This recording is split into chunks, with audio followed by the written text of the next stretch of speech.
Hello दोस्तों, नमस्कार। स्वागत है आपका अपने यूट्यूब चैनल सावन सीटेट एकेडमी में। दोस्तों, हम हिस्ट्री शुरू करने वाले हैं, जो कि लाइन बाय लाइन आपको हर पॉइंट पर हम बताते जाएंगे कि कौन कैसे नोट्स बनाया जाता है। तो दोस्तों, नोट्स भी मैं आपको लेकर आ गया हूं, जो कि यूपीएससी का नोट है, जो कि सबसे बेस्ट नोट्स माना जाता है दोस्तों। तो यूरोपियों का आगमन, जो कि पुर्तगाली, ठीक है, पुर्तगाली। अब इसमें दोस्तों आप लोग एक बार समझ लीजिए, ये यूरोपियों का आगमन जो हुआ है वो पुर्तगाली, ठीक है। उसके बाद देखिए अरमेंडा, ठीक। उसके बाद कार्टेज और काफिला, ठीक है। उसमें आपका नौसेना, परमिट और समूह, ठीक। किसमें? अरमेंडा में नौसेना, कार्टेज में परमिट और काफिला में समूह, ये सारी चीज़ आती है। और हम देखेंगे व्यापारिक केंद्र, किले, बस्ती, दुर्ग, कारखाना, जो किस में आते हैं। यह जगह निर्माण कार्य की जगहें से न होकर, ठीक है, जगहें न होकर भंडारण गृह था, ठीक है, जिसमें रह रहे थे, इसलिए बस्ती कहा गया। और सैनिक किले में, ठीक है, सैनिक किले में दोस्तों। और किले में, दुर्ग में, ठीक है। जैसे अब क्लियर मैं आपको करा दूं, जहाँ पे निर्माण कार्य वो कारखाना, जहाँ पे भंडारण गृह था, जहाँ पे लोग नहीं रहते थे, ठीक है, वो भंडारण गृह था। और रह रहे थे इसलिए बस्ती कहा गया। और सैनिक दोस्तों, जो कि किले और दुर्ग में, ठीक है। अब देखिए आगे बढ़ते हैं। हमारा जो कि ये भारत का नक्शा है, उसके हिसाब से मैं आपको बता दूं, कोरोमंडल तट, ठीक है। ये कोरोमंडल तट है, जो कि कोरोमंडल तट जो था वह काली, देखिए कालीकट, ये आपका जो है वास्को डी गामा का आगमन और व्यापारिक केंद्र की स्थापना, ठीक है। डचों ने व्यापारिक केंद्र को बनाया था, ये ध्यान देने वाली चीज़ है। क्या? कि डचों ने व्यापारिक केंद्र को बनाया था, ठीक। अब देखिए, जो कि व्यापारिक केंद्र डचों ने बनाया था, तो कपड़ा, वस्त्र और व्यापार पर बल, मसालों पर नहीं, डचों की देन। ये ध्यान रखना है आपको। मसाले के बारे में अगर पूछे कि मसाला, तो ये देखिए मसाला में वो डचों का कोई देन नहीं, ठीक है। डच सिर्फ कपड़ा, वस्त्र, व्यापार पर बल, ठीक है।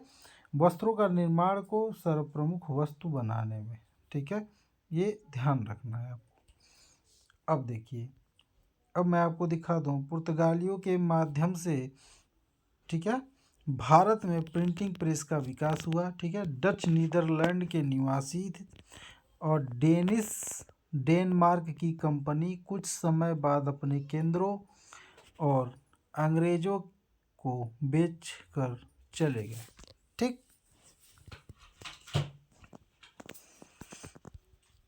ठीक है दोस्तों, चलिए यूरोपियों का आगमन। दोस्तों, पुर्तगाली भारत में आने वाले यूरोपियों में पुर्तगाली सर्वप्रथम थे। इन्होंने मसाला व्यापार को ध्यान में रखते हुए जो कि भारत में प्रवेश किया। अब देखिए मसाला व्यापार कौन कर रहा है? मसाला व्यापार पुर्तगाली कर रहे हैं, ठीक है। डच कपड़ों और व्यापार पर, ठीक है, वस्तुओं को बनाने और ले जाने में। तो दोस्तों, और विभिन्न स्थानों पर फैक्ट्री, कारखाने, दुर्ग, किले, बस्ती की स्थापना की। ये कारखाने उत्पादन के केंद्र नहीं थे, बल्कि भंडार गृह थे। यहाँ पर वस्तुओं का संग्रह कर उन्हें यूरोप भेजा जाता था। यह फैक्ट्री एक किलेबंद क्षेत्र जैसी होती थी, जिसमें गोदाम, कार्यालय तथा व्यापारियों के लिए आवास भी होते थे। पुर्तगालियों ने कारखाना निर्माण की पद्धति के इटली के व्यापारियों से प्राप्त की और पुर्तगाली यात्रियों को वास्को डी गामा सर्वप्रथम 1498 में भारत के पश्चिम तटकारी कट, ठीक है, ये ध्यान रखना है। पुर्तगाली कहाँ आए थे सर्वप्रथम? तो सर्वप्रथम पुर्तगाली, ठीक है, सर्वप्रथम पुर्तगाली जो आए थे वो कहाँ आए थे? कालीकट, ठीक है, कालीकट, जो कि पश्चिमी तट है, जहाँ हिंदू शासक, ठीक है, जमोरिन, ये ध्यान रखना है, जमोरिन ने उसका स्वागत किया, जबकि वहाँ मौजूद अरबी व्यापारियों ने उसका विरोध किया। और विरोध का कारण आर्थिक था। ठीक है। भारत में प्रथम वर्ग पुर्तगाली गवर्नर फ्रांसिस डी अल्मीडा, ये ध्यान रखने वाली बातें हैं। देखिए, भारत में प्रथम पुर्तगाली गवर्नर फ्रांसिस डी अल्मीडा था, जिसे ब्लू वाटर पॉलिसी, नीला पानी नीति अपनाई वस्तुतः पुर्तगाली सरकार की ओर से। ठीक है। यह कहा गया कि पुर्तगाली व्यापारी ऐसे दुर्ग का निर्माण करें जिसका उद्देश्य सिर्फ सुरक्षा न होकर हिंद महासागर के व्यापारियों पर नियंत्रण स्थापित करना भी हो। इसी को नीला पानी नीति कहा गया। अब देखिए, इसमें ध्यान देने वाली बातें हैं कि पुर्तगाली जो कि हिंद महासागर के व्यापार पर नियंत्रण स्थापित, ठीक है, करना भी हो, इसी को नीला नीति कहा गया। क्योंकि समुद्र का पानी नीला होता है, इसलिए हम हिंद महासागर के व्यापार पर नियंत्रण स्थापित करना भी हो तो उसको हम इसी को नीला पानी नीति कहें। ठीक है। अब दोस्तों मैं बता दूं, पुर्तगाली गवर्नर अल्बुकर्क, ठीक है, अल्बुकर्क ने भारत में पुर्तगाली पुरुषों को भारतीय स्त्रियों के साथ विवाह के लिए प्रोत्साहित किया, जिससे भारत में पुर्तगाली बस्ती की स्थापना की को मजबूत आधार मिल सके। अल्बुकर्क को भारत में पुर्तगाली शक्ति का वास्तविक संस्थापक कहा जाता है। तो दोस्तों इसमें जो है